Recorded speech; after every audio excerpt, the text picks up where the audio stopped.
에고의 의미, 나는 I am, 나는 뭐뭐뭐다. 여러분, 베드로는 예수님 앞에 주는 그리스도시요 살아계신 하나님의 아들입니다 라고 이렇게 고백을 했어요. 물론 이 고백이 우리의 고백이 되어야겠지만 더 나아가서 예수님이 어떤 분이냐라고 물어봤을 때 예수님 직접 말씀하신 이 말씀을 중심으로 예수님 이러이러이러한 분이십니다 라고 우리가 고백할 줄 알아야 돼요. 자, 우리 오늘은 7번째 배우 6가지 제가 앞에 것만 낭독하겠습니다. 뒤에 건 여러분 함께 이렇게 후창해 주시길 바랍니다. 나는 생명의 뭐라고요? 나는 생명의 나는 생명의 하면 여러분 떡이다 이렇게 하시면 돼요. 나는 하면 생명이 떡이다. 여러분 못 외우잖아. 그러니까 앞에 부분만 내가 해드릴게요. 나는 생명의 나는 세상의 나는 양의 나는 선한 나는 부활이요 나는 길이요. 자, 이렇게 6가지입니다. 그래서 우리는 하나님 앞에 이렇게 고백해야 돼요. 주님은 내 영혼의 내 구원의 떡입니다. 나는 주님은 이 세상의 빛이고 또 빛을 받아 우리는 이 땅의 빛으로 살아가는 존재들입니다. 주님은 내 구원의 문이십니다. 주님은 내 인생의 선한 목자가 되시는 분이십니다. 할렐루야. 이렇게 주님을 향해서 우리의 믿음과 신앙의 고백이 있어야 돼요. 자, 오늘은 마지막 예수님은 나는 참 포도나무요 그랬어요. 포도나무요. 그 성경에서 가장 많이 나오는 동물 이름이 뭐냐면 양입니다. 그렇죠? 양은 많이 나와요. 양은 이스라엘 민족의 의식주, 먹는 것에 있어서 아주 중요한 양식이 될 뿐만 아니라 또 구약에 하나님 앞에 드려진 제물로서 사용되어졌던 것이 바로 양이었지요. 반면에 나무, 성경에 나오는 나무, 구약에 나오는 나무 중에서 가장 많이 나오는 나무가 있는데 이스라엘에 3대 나무가 있어요. 그 3대 나무는 포도나무, 감람나무, 무화과나무, 이 3나무가 있어요. 이스라엘 3대 나무라고 그래요. 감람나무, 포도나무, 무화과나무. 근데 이 3나무 중에서 가장 많이 나오는 나무가 포도나무예요. 왜냐하면 그들의 생활과 아주 밀접한 관계가 있는 나무 중에 하나가 이 포도나무예요. 물론 나무가 중요한 게 아니라 그 나무에서 나는 열매가 중요한 것이죠. 그래서 이 포도를 통해서 그들이 그냥 먹기도 하지만 말려가지고 건포도로 먹기도 하고 또 이것을 물이 참 귀하고 물이 안 좋은 곳이잖아요. 수질이 안 좋은 이스라엘에서는 이 포도를 통해서 포도주를 만들죠. 그래서 그들에게 포도주는 그냥 음료예요. 우리나라에서는 술로 얘기하지만 그들에게는 이 포도주에다가 물을 많이 타가지고 물을 연하게 해가지고 그냥 음료로서 그냥 사용되어지는 것이 바로 이 포도주인데 바로 이 포도가 원료가 되는 것이죠. 다른 것을 재배하기에는 농사하기에는 땅이 그렇게 적합하지 않아요. 그런데 이 곡식 재배는 적합하지 않지만 이 포도 재배에는 아주 적합한 곳이 바로 이 이스라엘이라고도 해요. 이 포도가 얼마나 잘 농사가 되었는지 성경에서 보여주는 말씀이 하나 있어요. 민수기 13장 23절인데요. 가나안을 정탐한 정탐꾼들이 바로 이 가나안의 에스겔 골짜기에 포도나무의 열매가 어느 정도였는가를 보여주는 말씀이에요. 자, 에스겔 골짜기에 이르러 거기서 포도송이가 달린 가지를 베어 둘이 막대기에 깨어 메고 또 석류와 무화과를 따니라. 여러분 그림이 가시나요? 포도 열매가 얼마나 큰지 가지에 열매를 따가지고요 이 포도송이를 혼자 들 수 없어서 거기다가 막대기를 끼워가지고 둘이서 들었대요. 그만큼 이 포도 열매의 아주 그 풍성함을 보여주는 그런 말씀이 바로 민수기 13장 23절이지요. 그래서 이스라엘 포도 열매는 이 정도로 크고 탐스러웠기에 성경에서 포도나무는 풍요의 상징이라고도 얘기를 해요. 근데 이 포도나무의 특성이 있는데, 특성이 뭐냐면 말씀드린 대로 나무는 별로 쓸모가 없어요. 그렇잖아요. 나무가 너무 연해서 목재로도 쓸 수 없어요. 기껏해야 포도나무 말려가지고 그냥 불쏘시개로 전 쓰는 것 정도지, 포도나무를 가지고 무슨 목재로 쓰거나 그러지는 않지요. 포도나무는 덩굴식물이기 때문에 줄기가 아주 너무 가늘고 약해서 목재, 나무로서는 쓸모가 없는 나무예요. 단지 열매가 소중한 거죠. 또 이 포도나무를 키울 때 그냥 뭐 심어 놓는다고 해서 그냥 자라는 게 아니라 정말 정성껏 잘 키워야 돼요. 다시 말해서 가지치기를 잘해야 된다는 거지요. 그래서 농부가 포도나무에 싹이 트고 꽃이 떨어지고 포도송이가 맺혀 있기 시작하면은 서둘러서 열매가 달리지 아니하는 쪽 가지들을 다 잘라버려야 돼요. 이거를 가지치기라고 하지요. 왜냐하면 이 나무로 통해서 올라오는 이 양분이 열매도 안 맺는 쓸모없는 가지로 가면 되겠어요?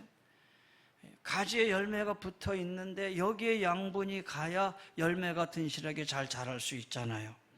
그래서 열매를 맺지 않는 가지는 다 가지치기로 잘라버리는 거예요. 구약 성경에서 이스라엘 백성이 포도나무나 포도원으로 상징된 이야기가 많이 나오죠. 그 중에 대표적인 것이 이사야 5장에 나오는 말씀이에요. 1절부터 7절까지인데 포도원 노래라고도 얘기를 해요. 그 중에 1, 2절은 이런 말씀이에요. 나는 내가 사랑하는 자를 위하여 노래하되 내가 사랑하는 자의 포도원을 노래하리라. 내가 사랑하는 자에게 포도원이 있으며 심히 기름진 산회로다. 아주 기름진 그곳에 포도원을 잘 만들었어요. 땅을 파서 돌을 제하고 극상품 포도나무를 심었도다. 땅을 기름진 곳에 땅을 잘 돌도 골라내고 잘 땅을 다듬어서 거기다가 아주 좋은 포도나무를 심었어요. 극상품. 그리고 망대를 세웠고 또 그 안에 술틀도 팠도다. 그러고 나서 농부가 좋은 포도나무 맺기를 기다렸더니 들포도를 맺었도다 그랬어요. 산허리를 개간을 해서 정성으로 극상품 포도나무를 심었는데, 여러분 이 포도나무는 누구를 상징하는 겁니까? 바로 이스라엘 백성들을 상징하는 거예요. 포도원이 이스라엘이면 그 안에 심겨진 이 나무들은 바로 이스라엘의 백성들을, 유다 백성들을 얘기하는 거예요. 그래서 하나님이 이스라엘 백성을 정성껏 돌봤어요. 그래서 하나님이 기대하신, 하나님이 기대하고 원하는 그런 아주 좋은 포도 열매가 맺힐 줄 알았는데 포도 열매는 맺히지 않고 들포도가 맺혔다라고 한탄하시는 거예요. 들포도는 거칠고 상품 가치가 없는 야생 포도예요. 열매를 맺기는 맺었는데 탐스럽고 실해서 상품 가치가 있는 포도 열매가 아니라 볼품도 없고 먹기도 어려운 형편없는 들포도를 맺었다라는 거예요. 그러니 그 포도원의 주인이 되신 하나님이 얼마나 상심했겠어요? 얼마나 실망했겠어요?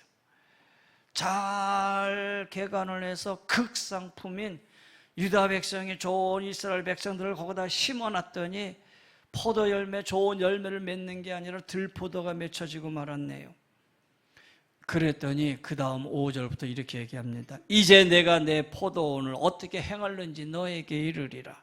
내가 내 울타리를 걷어 먹힘을 당하게 하며 그 담을 헐어 짓밟히게 할 것이요 내가 그것을 항폐하게 하리니 다시는 가지를 자름이나 북을 돋우지 못하여 찔레와 가시가 날 것이며 내가 구름에게 명하여 그 위에 비를 내리지 못하게 하리라 하셨으니 무릇 만군의 여호와의 포도원은 이스라엘의 족속이요 그가 기뻐하시는 나무는 유다 사람이라. 그들에게 정의를 바라셨더니 도리어 포악이요 그들에게 공의를 바라셨더니 도리어 부르짖었도다. 하나님이 극상품 유다 백성을 심었는데 거기에 좋은 열매, 하나님의 정의와 하나님의 공의가 이루어지는 게 아니라 오히려 그 안에 포악이 있고 그 안에 불의가 있고 하나님이 원하는 열매가 맺혀지지 않았다라는 거예요. 포도나무의 존재 가치는 오로지 열매예요. 그런데 열매가 좋지 않으면 어떻게 되겠어요? 그 열매, 그 포도나무를 제거해야겠지요. 그래서 6절에 내가 그것을 황폐하게 하리니, 황무하게 하리니 하나님이 그 나무를 다 베어버리겠다라는 거예요. 다 없애버리겠다라는 거예요. 아니, 나무가 좋아서 나무라도 좀 쓸 수 있었으면 좋을 텐데 나무로도 쓸 수 없어요. 가지나 튼튼해서 쓰느냐, 가지도 그렇게 쓸 수 없어요. 오직 포도나무 열매 그 하나를 보고 정성스럽게 그 안에서 심고 기르는 것인데 기대하는 것만큼 좋은 열매를 못 맺는 포도나무, 아무짝에도 쓸모없이 버림받을 수밖에 없다라는 거예요. 다시 말해서 이 백성이 심판받을 수밖에 없다라는 것이죠. 열매를 바라고 주인이 정성껏 최선을 다해서 잘 다듬고 잘 키우고 정성을 다했는데 열매를 맺지 못했다? 결국은 다 베어서 밖에 덜어줄 것이고 버려진 나무는 비틀어 메말라서 결국 불쏘시개로 쓸 수밖에 없는, 하나님을 실망시킨 이 백성이 결국은 심판당할 수밖에 없다라고 하는 하나님의 심판의 메시지인 거예요. 이사야를 통해서 주셨던 메시지죠. 자, 그렇다면 오늘 다시 신약의 본문으로 와서 보겠습니다. 오늘 예수님이 나는 참 포도나무요 그랬어요. 이 포도나무 비유를 통해서 주님은 여러분과 주님, 다시 하면서 우리 성도들과 우리 주님, 나와 주님과의 이 관계가 어떤 관계냐라는 걸 가르쳐주고 계셔요. 1절에 나는 참 포도나무요 내 아버지는 농부다 그랬어요. 예수님이 포도나무인데 그냥 포도나무가 아니고 무슨 포도나무요? 참 포도나무요 그랬어요. 참 포도나무다라는 거예요. 그리고 내 아버지는 바로 하나님이지요. 그 하나님은 농부다라고 말씀하고 계셔요. 제가 앞에서 얘기했던 구약 이사야에서는 이스라엘 백성들이 포도나무라고 했지만은 오늘 본문에서 이 신약 요한복음에서는 예수님은 포도나무인데 참 포도나무예요. 그냥 포도나무가 아니고 참 포도나무다라는 거예요. 그리고 하나님은 농부시다.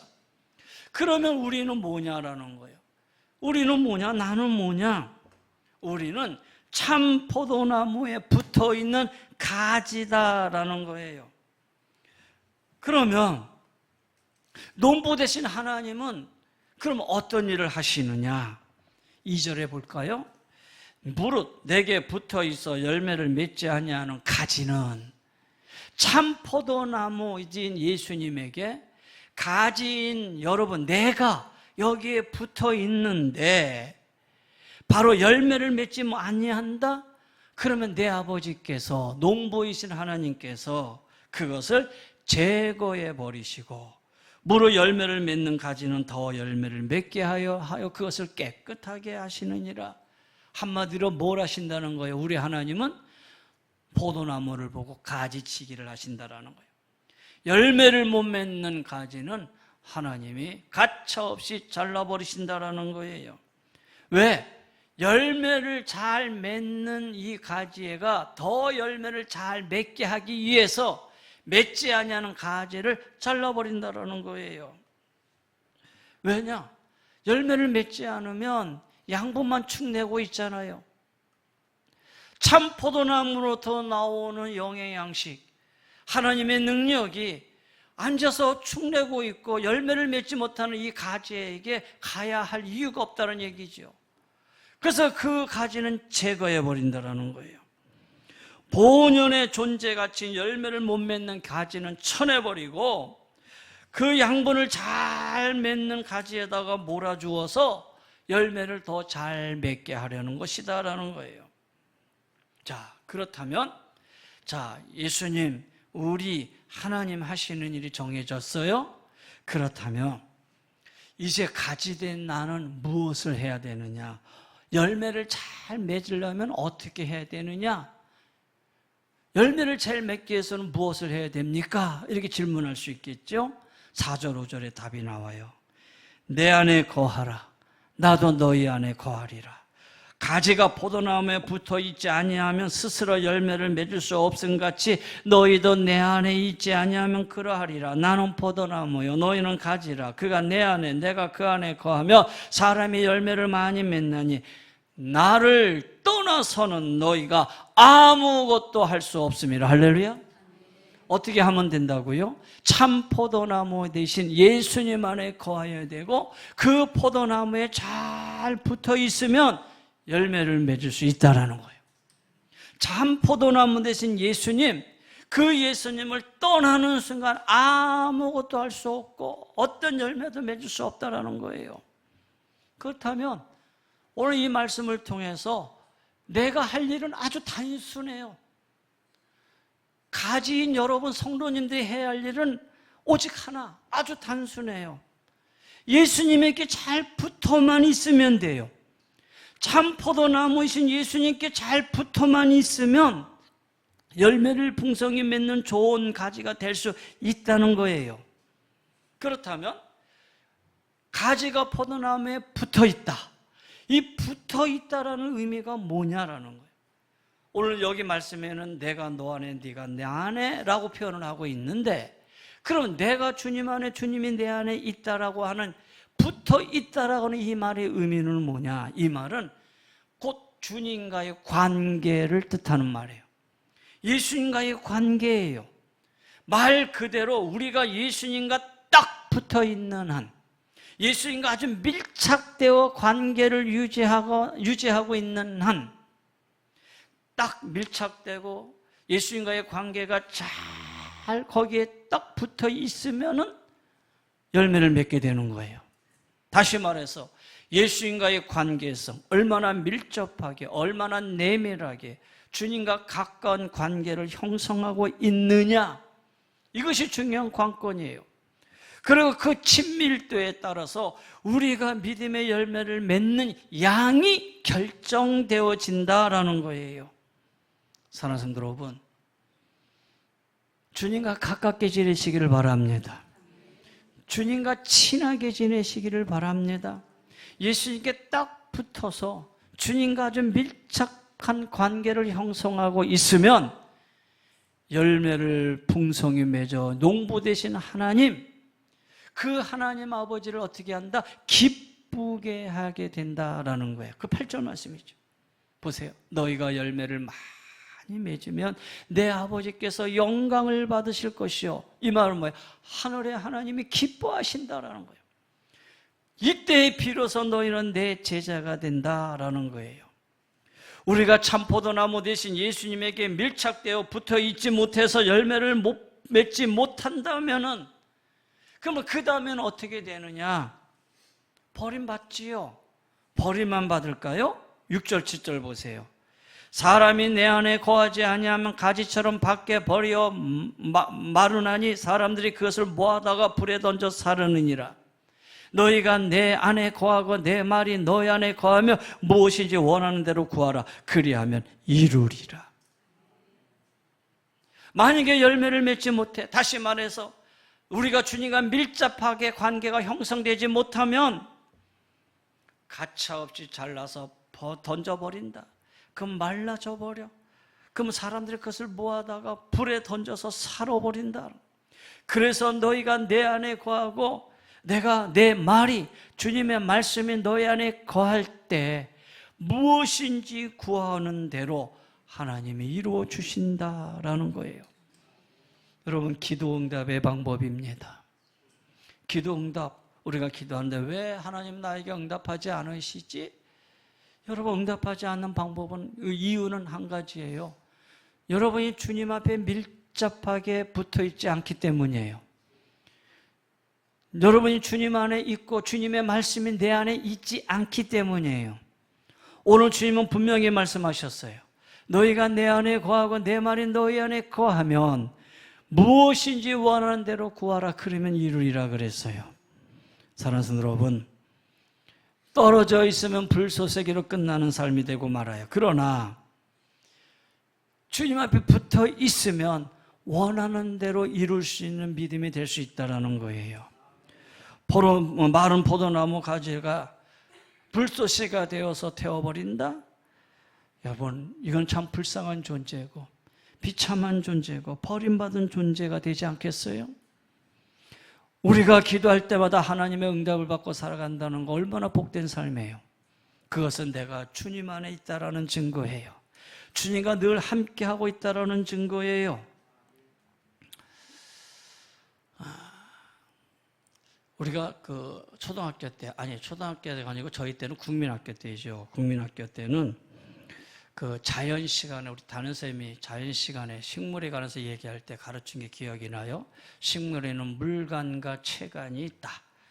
그런데 물간은 뿌리를 통해서 흡수한 물과 그 다음에 무기 양분을 이렇게 공급을 하고, 그리고 체간은 입에서 강합성을 통해서 만든 유기 양분을 이 체간을 통해서 공급되어지는데, 그때 나무는 건강하게 자라고 꽃이 피고 열매를 맺는 것이다. 그래서 물간과 체간이라는 걸 얘기해 주시더라고요. 제가 지금까지 기억하고 있는 건 우리 선생님이 잘 가르쳐 주신 것 같아요. 그런데 놀라운 섭리 아닙니까? 그렇잖아요. 신기한 일이잖아요. 누가 설계도에 따라 그렇게 정밀하게 만드셨다? 바로 하나님이 그렇게 만드셨다라는 거예요. 정교하게 설계하고 섬세하게 만드신 하나님. 그 하나님 오늘도 가지된 우리가 예수님에게 붙어 있어서 열매를 맺기를 원하고 계신다라는 거예요. 똑같은 원리예요. 우리가 예수님 앞에 찰싹 붙어 있어야지만이 예수님을 통해서 우리가 영적인 자양분, 영적인 능력과 힘을 공급받을 수가 있어요. 예수님께 붙어 있어야지만 이런 영적인 힘과 영적인 능력을 공급받을 수가 있는데, 영적인 자양분을 받을 수가 있는데, 여러분 붙어 있지 않으면 어떻게 되겠어요? 늘 영적으로 허해져요. 그의 삶에 기쁨이 없고 소망이 없고 감사가 없어요. 결국은 그의 인생이 메마를 수밖에 없다라는 거예요. 그렇다면 우리의 인생은 두 가지예요. 하나는 딱 붙어 있어서 주님으로부터 영적 공급을 받고 영적인 능력과 영적인 힘 속에서 우리가 살아가고 있는 존재냐? 그렇지 않으면 그냥 떨어져 있어서 인생 그렇게 살다가 결국 말라 비틀어져서 불쏘시개가 되는 인생이냐? 둘 중에 하나가 아니겠어요? 겉으로 볼 때는 성도들이 별 차이 없어 보여요. 다 교회 잘 다니는 것 같고 신앙도 비슷해 보이고 그렇잖아요. 근데 중요한 거는 마지막이죠. 열매지요. 열매를 맺느냐 못 맺느냐 따라서 결과는 완전히 달라지는 거예요. 그러니까 결국은 우리 성도들이 유일하게 할 일은 뭐냐? 예수님에게 딱 붙어있는 일. 그래서 예수님은 내가 참 포도나무다라고 우리에게 선언하고 계시는 거예요. 사랑하는 성도 여러분, 세상 사람은 세상의 힘에 밀착되어서 그 힘을 통해서 뭔가 해보려고 하지만은 오늘 우리는 예수님에게 밀착되어서 주님의 주시는 영적인 힘으로 이겨나가시기를 주의 이름으로 간절히 권면하며 축원합니다. 신앙생활하면 거기에 대한 열매가 있어야 되잖아요.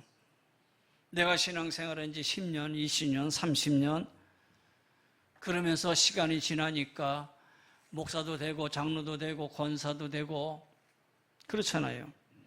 그런데 그럼에도 불구하고 열매를 못 맺어서 나 하나의 풍성한 삶도 살지 못하고 하나님의 백성으로서 하나님의 영광도 되지 못하고 나누고 베풀고 섬기는 삶도 살지 못하고 여러분 그렇게 산다면 결국은 쓸모없는 가지가 되지 않겠어요? 여러분이 주님과 얼마나 밀접한 관계가 되어 있는지 한번 생각해 보셔야 돼요. 제 기억으로는요,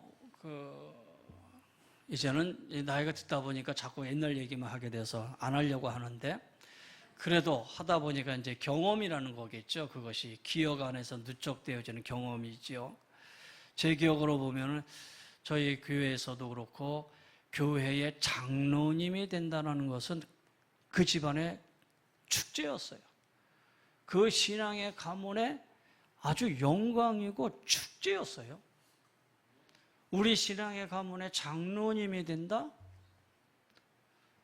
그러면 그 가족과 그 부인과 더불어 그 자녀들과 더불어 그 주변의 모든 사람이 축제예요. 그래서 장로 안식 때, 안수 때 보면은 온 가족들이 다 나와, 심지어 일가 친척들도 다 나와서.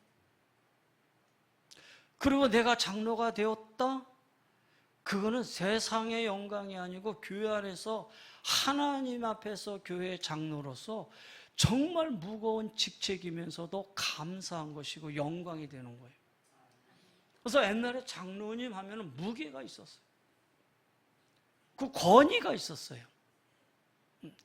교회 장로님 말 한마디면 성도들이 다 움직였어요. 그만큼 권위가 있었어요. 제가 주일학 중고등부로 나오는데 중고등부 예배 때에 추리닝, 그때 추리닝이 한창 유행이어서 가지고 추리닝 하나 입고 교회 나왔는데 장로님이 불러서 기호야, 예배 오는데 추리닝을 입고 나오면 되니?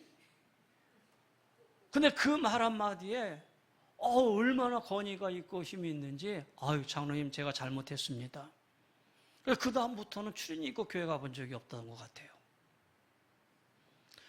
그리고 그 장로님들은 항상 예배의 앞자리였어요. 장로님들의 예배를 빠진다는 것은 상상하지 못했어요. 지금은 다 멀리 계셔서 이해는 하지만 되게 주변에, 옛날엔 주변에 계셨으니까 장로님들 새벽 예배, 수요 예배, 금요 예배, 장로가 예배를 빠진다는 것은 그 시대, 우리 50, 60년, 70년 시대에 돌이켜보세요. 상상할 수가 없었어요. 물론 시대가 바뀌었어요. 지금은 멀리들 계셔서 어려운 시대에 살고 있는, 지금은 시대 문화적으로 많이 달려서 그 이해는 가요. 그러나 중요한 거는 내가 가지고 있는 직분자로서 하나님 앞에서의 마음의 자세는 변해서는 안 된다는 거예요. 권사님들, 우리 교단의 권사, 우리 한국교회 권사님 하면 교회의 뭐라고요? 기도의 어머니. 이거는 정해져 있는 명칭이에요. 권사님은 기도의 어머니세요. 그래서 권사님 하면은 뭔가 그 권사님 앞에 와서 내 기도를 부탁해야만 됐고, 그 기도를 권사님은 붙들고 성도들을 해서 새벽마다 금요일 그때는 철야 기도했으니까 자기를 위한 기도가 아니라 성도들을 대신해서 기도해 주는, 그리고 교회의 기도의 뿌리가 되는 기도의 어머니들이었다라는 거예요. 제가 기억하는 은혜제일교회만 해도 옛날에 어머니들, 권사님들은 뒤에 기도실을 저기 어린이 그거를 떠나지 않고 기도했던 거 제가 기억하고 있어요. 근데 어느 시대인가 점점 요즘 권사님들 보고 기도의 어머니라고 말할 수 있을까요? 여러분, 주님과의 밀접한 관계, 그런 관계가 점점 멀어지다 보니까 어떻게 돼요? 열매가 없어져요. 열매가 점점 없어져요. 장로와 권사만 그러냐? 여러분, 목사라고 뭐 별다르겠습니까? 이 부분 속에서 우리들 자신을 늘 점검해 봐야 돼요. 나는 지금 예수님과 어떤 관계를 유지하고 있는가? 나는 주님과 얼마나 밀착되어 친밀감이 있는가? 나는 예수님과 정말 끊임없이 교제하고 있는가? 참 포도나무 예수님에게서 생명의 양분을 공급받기 위해서 내가 말씀 보고 기도하고 주님과 대화하며 살고 있는가? 교회에 장로님 한 분을 세우기 위해서는 우리 교단의 법원은 25명의 한 분입니다. 그 말을 거꾸로 해석을 해보면 장로님 한 분은 25명을 대표한다는 겁니다. 그래서 저는 새벽에 우리 장로님 한 분 나와 계시면 25명이 나오셨네요. 저는 그렇게 생각하면 되는 거예요. 2분 나오셨다 그러면 50명이 오늘 나오셨네. 그렇잖아요. 왜? 여러분을 25분을 대표해서 장로님들이 나와서 예배 드리니까. 물론 주일은 공예배니까 다 나와야겠지만 그만큼 그 안에 주님과의 밀접도와 가까움의 도가 이게 얼마나 중요한지 모른다라는 거예요. 그래서 나는 주님과 교제를 통해서 정말 풍성한 열매를 맺고 은혜와 능력이 충만하고 기쁨이 넘치는 삶을 살아가고 있는가? 아니면 겉모양은 멀쩡한데 붙어있는 것 같은데 내면적으로는 전혀 교제가 없이 말라붙은 그런 신자의 모습은 아닌가? 나는 왜 풍성한 열매를 맺어 다른 이들에게도 나눠줘야 되는데 나는 왜 나누지 못하는 삶을 살고 있는가? 여러분, 오늘 나는 참 포도나무요, 내가 너 안에, 내 말이 네 안에, 네가 내 안에. 여러분, 우리가 잘 봐야 돼요. 오늘 이 예수님의 7번째 선언으로 인해서 예수님의 자기 선언 7가지가 완성되어지는 시간이에요. 왜? 주님의 하나하나 선포하신 이 선포 속에서, 자기 계시 속에서 마지막, 그러니 너희는 내 안에 거하라, 내 말이 너 안에 거하라, 그래야 열매가 맺혀질 것이다. 사랑하는 성도 여러분, 열매 맺는 삶이 우리의 삶 속에, 우리 은혜제일교회에 풍성하게 되기를 주의 이름으로 간절히 소원하며 축원합니다.